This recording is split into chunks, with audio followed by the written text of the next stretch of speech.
Terima kasih Anda masih bersama kami di iNews Siang. Pemirsa, 2 TKW yang menjadi korban penipuan pembunuh berantai Wawon CS lolos dari maut karena berhalangan bertemu salah satu tersangka. Ya, meski demikian pemirsa, mereka telah menyetor uang ratusan juta rupiah selama bertahun-tahun.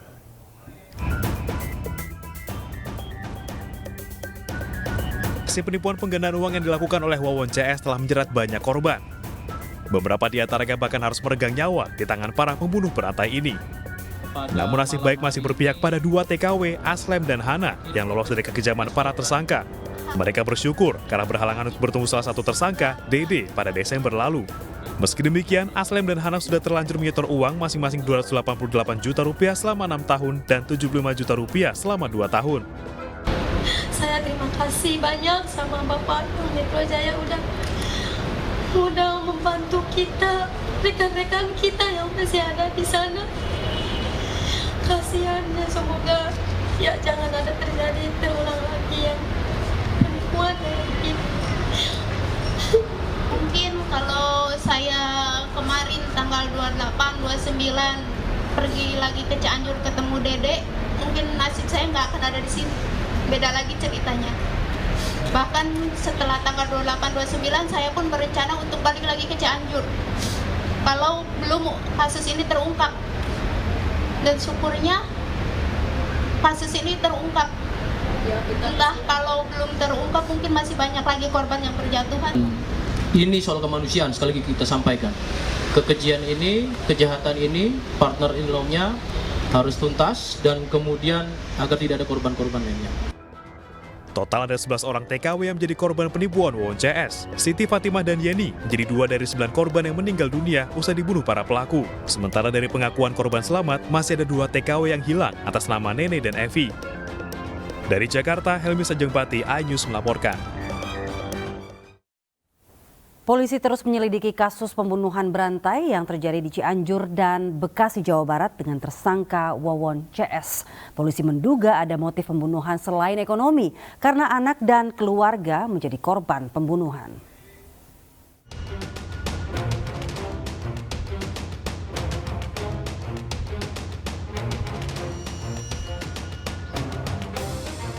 Polisi mengungkap 9 korban pembunuhan berantai di Bekasi Cianjur yang dilakukan oleh tersangka Wawon CS.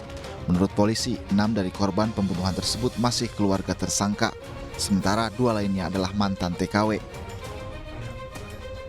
Korban pertama adalah mantan TKW bernama Siti, yang didorong ke laut oleh Noneng yang merupakan mertua Wawon.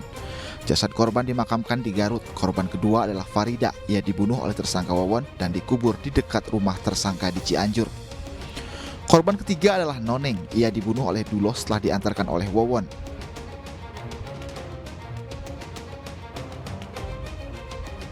Sementara korban keempat adalah Wiwin yang merupakan anak Noneng. Kedua korban dibunuh dalam hari dan dikubur di lubang yang sama. Korban kelima istri Wawon bernama Halimah, ia dibunuh oleh Duloh dan jasad korban diantarkan ke keluarganya di Bandung Barat. Tersangka menyebut korban meninggal karena sakit. Setelah Halimah meninggal, Wawon kemudian menikah dengan Ai Maimunah yang merupakan anak kandung Halimah. Dari pernikahannya ini memiliki 2 anak yakni Bayu dan Neng Ayu. Bayu yang merupakan anak Wawon menjadi korban ke-6. Bayu dibunuh oleh Duloh dan dikuburkan di samping rumah Duloh. Sementara korban ke-7 hingga ke-9 adalah Ai Maimunah, Ridwan Abdul Aziz, dan Riswandi. Korban diracun di rumah kontrakan di kawasan Bekasi, Jawa Barat oleh tersangka Duloh. Dari 5 orang yang diracun, 2 diantaranya selamat, yakni Dede Solehudin dan Neng Ayu. Namun belakangan, Dede Solehudin ditetapkan menjadi tersangka bersama Wawon dan Duloh. Dede ikut minum racun untuk meyakinkan para korban lain. Dari pengakuan tersangka, mereka menipu korban dengan janji bisa meningkatkan kekayaan dengan menggandakan uang. Menurut polisi, para tersangka meraup kurang lebih 1 miliar rupiah dari para korban. Polisi terus menyelidiki pembunuhan berantai ini termasuk mendalami adanya motif lain selain ekonomi. Kemudian terkait dengan dana-dana kita masih mendalami hasil keterangan daripada tersangka, mungkin kurang lebih 1 miliar. Itu masih kita dalami lagi, jadi belum tuntas. Ini masih kita dalami kan, ini kan baru 2 hari yang lalu, ya.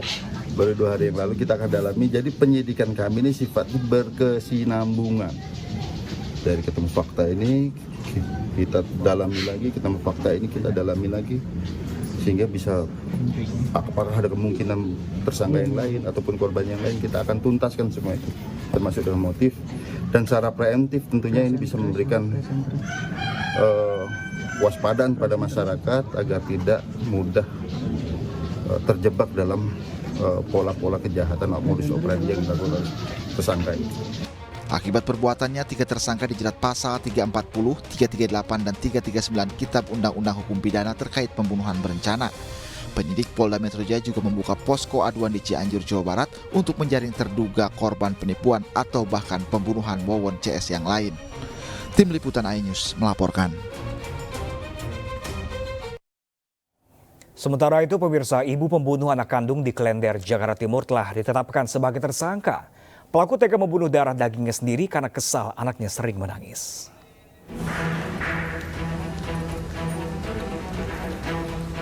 Nurwita Kurniastuti tertunduk saat digelandang ke ruang pelayanan perempuan dan anak Polres Metro Jakarta Timur. Ibu berusia 22 tahun ini tega membunuh bayi yang masih berusia 2 tahun hanya karena kesal anaknya kerap menangis. Tersangka pembunuh anak ini mengaku melakukan kekerasan terhadap bayinya sejak 1 pekan lalu. Setelah menghabisi nyawa anaknya, pelaku mendatangi rumah orang tuanya dan mengaku anaknya meninggal karena terjatuh dari mobil. Orang tua pelaku yang curiga langsung melaporkan kasus ini ke kepolisian. Datang ke rumah orang tua saya ditanya sama orang tua saya, kenapa dijidat sama di tangan? Aku bilang jatuh dari mobil. Nah itu keluarga nggak ada yang percaya, soalnya di sini itu ada memar. Nah pas paginya itu anak saya mandiin, pas udah kelar mandiin sekitar jam 7-an saya langsung dibawa ke Polsek Cakung. Pelaku dijerat pasal berlapis tentang perlindungan anak dan pasal 338 KUHP dengan ancaman hukuman maksimal 20 tahun penjara. Kok lehernya bekak, tangannya ada lukanya. Nah, begitu ditanya oleh yang memandikan, tersangka selalu nangis dan bilang ini kecelakaan. Ya, karena adanya kecurigaan, maka ibu tersangka itu membawa pelaku ke Polsek Cakung. Nah, di situ akhirnya diinterogasi. Diinterogasi oleh penyidik. Akhirnya dia mengakui kalau anaknya dicekek sehingga mengakibatkan meninggal dunia. Sebelumnya ibu kandung korban sempat berkelit saat ditanyai warga. Terduga pelaku mengaku bahwa anaknya tewas akibat kecelakaan. Namun hal ini terbantahkan saat polisi melakukan penyelidikan. Jenazah korban sudah diserahkan kembali pasca otopsi kepada neneknya untuk dimakamkan. Dari Jakarta, Rizky Falupi, iNews melaporkan. 3 pekan setelah dilaporkan hilang karena diculik, balita berusia 4 tahun bernama Adriana Syafitri ditemukan oleh tim Satreskrim Polres Cilegon, Banten. Ya, pemirsa, diketahui pelaku nekat menculik korban hanya untuk dijadikan sebagai pengamen badut.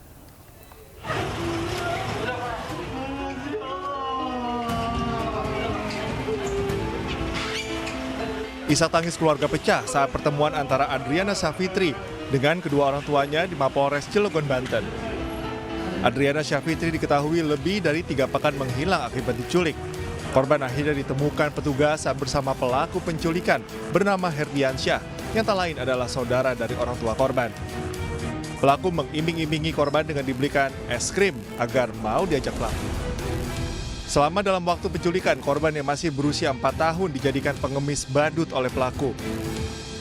Pelaku membawa korban berpindah-pindah tempat karena mengetahui dirinya menjadi daftar pencarian orang oleh pihak kepolisian. Pelaku ditangkap petugas di wilayah Pasar Minggu, Jakarta Selatan pada Rabu dini hari. Dan alhamdulillah pelaku dapat diamankan di wilayah hukum Polsek Pasar Minggu tanpa perlawanan. Begitu juga korban berhasil diselamatkan, diamankan dalam keadaan sehat, dan saat ini sedang proses pendalaman terkait motif, kemudian perjalanan sejak tanggal 2 Januari yang lalu masih kami dalami. Motifnya apa sih? Sementara eksploitasi, memanfaatkan tenaga daripada si anak korban untuk kepentingan ataupun keuntungan si pelaku. Atas perbuatannya, pelaku diancam hukuman 15 tahun penjara. Dari Cilegon, Banten, Iskandar Nasution, iNews melaporkan. Belasan janda di Ponorogo, Jawa Timur menjadi korban penipuan seorang pria melalui aplikasi kencan. Informasinya sesaat lagi, tetaplah bersama kami di iNews Siang.